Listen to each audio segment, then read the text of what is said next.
So I am back. I want to tell you about my very first birth today. Definitely did not go as expected. Which, does really any birth go as you plan or as expected? I don't think so. Well, this one definitely did not go as expected. So everything went pretty normal with the pregnancy. I had a pretty easy pregnancy. It was my first pregnancy, pretty easy. I stayed very active during my pregnancy. I can still remember hanging out the second story window to paint the shutters, and I was like 7 months pregnant. So we were doing a lot of gardening work. So I stayed very active. Everything went pretty smooth. I would go to my appointments, and I remember telling the midwife that I thought baby was breech, was upside down, because I'm like, I can feel this bump up here, and I think it's the baby's head. Like, I told the midwife that I thought the baby was breech by the movements and feelings I was getting. And it was a new midwife. So I would see a midwife, and then there was always a assistant. Like, she was in training. And that was always the one that they're having feel my stomach and stuff. And she's like, oh no, the baby is not breech. That bump you're feeling is its little butt. She's like, it's the baby's little butt up here. And it was like right at the top of my ribs. The one thing I do remember about the pregnancy of being absolutely miserable was feeling like I couldn't bend over. There's always something in my ribs. I remember always leaning back because my ribs hurt so bad. I remember having really bad rib pain. Other than that, the pregnancy went easy, but I remember having really bad rib pain, and it was just awful. But she assured me every time we went in, the baby was not breech. Baby was head down. So I was 37 weeks pregnant. I remember sitting in my living room. I think I was like sewing a pillow or something, and I felt really wet. And I'm like, oh no, what is that? I went to the bathroom, and I told my husband, I'm like, I think my water broke. And it wasn't like a lot, but like 10 minutes later, more came out. And it kept like happening. And I texted my friend, and I'm like, is this like normal? And she's like, I think your water broke. Like, you need to go to the hospital. So I called the hospital, and I told them what happened. And they're like, yeah, come in. We'll check you out, see if your water broke. So me and my husband actually did not go in right away. We cleaned the house. Because I'm like, if I'm going in to have a baby, I do not want to come home to a dirty house. So we cleaned the house. It took us like 2 hours. The hospital called us, and they're like, are you coming in? Like, you said you were coming in. You're not here yet. Like, yeah, we're coming. We'll be there. Like, I was not in a rush. I wasn't having contractions. So we go into the hospital, and it was like 10, 11 o'clock at night when we went in. So I go in, and this like old lady is like helping me like get into a bed and stuff. And they're like, they're going to check your amniotic fluid. They're going to check to see like if it's amniotic fluid. And I'm like, it confused me. So I'm like, why would you check if it's amniotic fluid? Like, what else could it be? And she's like, well, you could have peed yourself. And I remember thinking, like, that is really stupid. Like, I obviously did not pee myself because it kept happening like every 10 minutes, and it was not pee. But so they took me to another room, and a doctor came in, and they checked to see if it's amniotic fluid. And it was. My water had broken, and he did an exam, and he's like, your baby's breech. He's like, what I feel is your baby's butt. And I'm like, are you sure? And he put the ultrasound machine on me, and he showed me that the baby was in fact breech. And he's like, well, you're going to have a C-section. And I'm like, is there nothing else that we can do? And he's like, nope, you have to have a C-section. That's your only option. So I was not very happy about that. I cried. I was terrified that I was going to die. I was terrified. I thought for sure, like, I'm like, this is it. I'm going to die. I'm not going to survive this, even though women have C-sections all the time. And I remember my nurse was like, not the old lady. It was a different nurse. She was so nice. She was like getting me prepared for it. And I was crying. And I told her, like, she's like, why are you crying? And I told her, like, I'm afraid I'm going to die.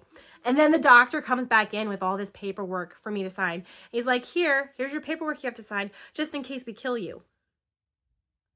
And it was like, I'm already terrified I'm going to die. And he made that joke. And the nurse is like, no, don't say that to her. Like, she's crying and upset. And that's what he said. Like, so that made me feel even worse. So I think it was I had to wait until like 2 o'clock for them to actually do the C-section because I had eaten like an ice cream cone. So I had to wait like a certain amount of hours. And they said like in that waiting time, they said I was having contractions every like 15 minutes, but I did not feel them. I never felt any contractions. I was never in any pain, just constant leaking of amniotic fluid. So I remember going into the operating room and they had me sit there and they wanted me to lean back into the needle. That was like the worst part. Like, you want me to lean back into a needle. That was not fun.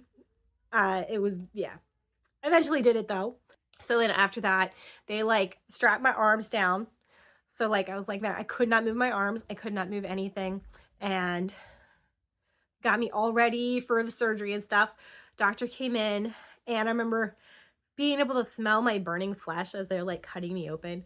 I did not like that at all. That was horrible. And I remember telling them to like move the light because I could see like the reflection of my body in the light above me. So I made them move that because it was like I did not want to see what they were doing. So I made them move the light.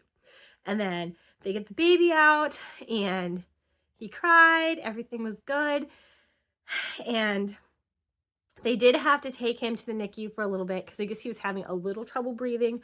So my husband went with him and then I was laying there all by myself. And they're like putting me back together. And I remember I just felt like someone was sitting on my chest. And I'm like, I feel like I can't breathe. I was telling the anesthesiologist, I'm like, I can't breathe. Like, I feel like someone's sitting on my chest. And he comes in real close and he's like, I shouldn't tell you this, but they're taking your organs out right now so they can put you back together. They have to take your organs out and put them back in. He's like, I shouldn't tell you this, but that's what's happening. And that's what he told me.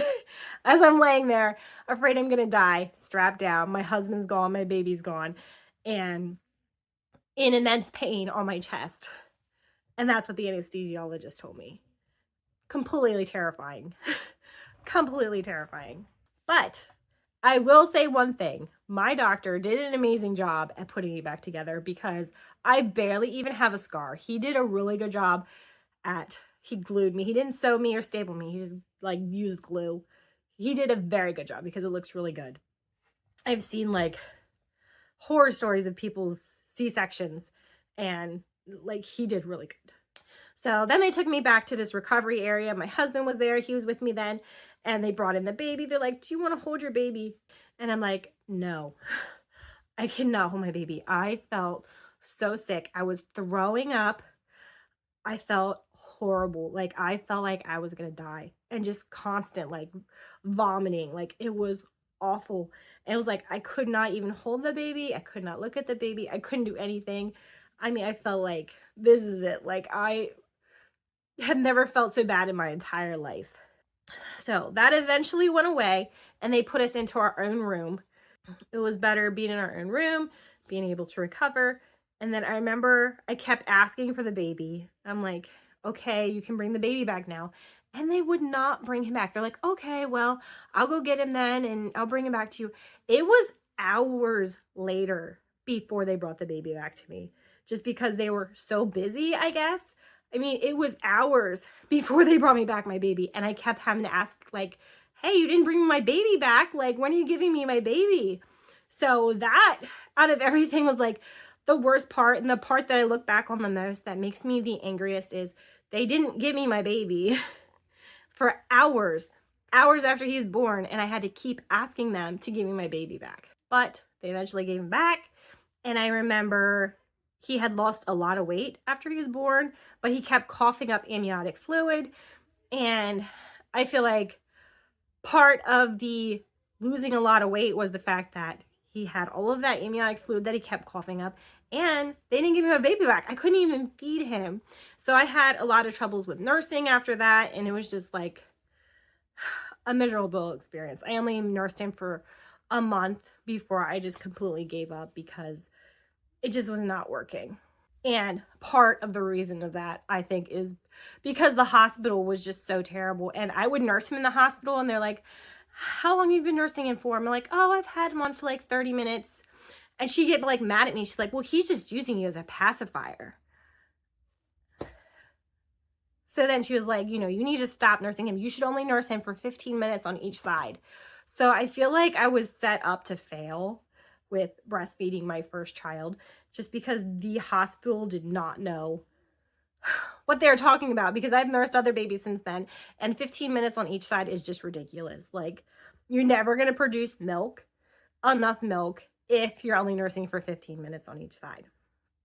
So the hospital was very terrible in that aspect. Like, I could not wait to go home. I could not wait to go home. And standing up was obviously not fun with having a C-section. I mean, it's very painful to stand up, and you gotta just stand up. You can't like stop in the middle. I should add that I remember it took them a while to actually get the baby out because he was like stuck up in my ribs. And I remember them like pushing in my ribs, trying to get the baby down because he was like stuck in my ribs like this. He is in a V shape. So that's why I was having such pain in my ribs, because he was always trying to like push apart his legs and his head. So they did have a little trouble getting him out. But in the end, everything turned out good. Baby's doing well. He is now 11 years old. So that is the birth story of baby number 1. And I will see you later.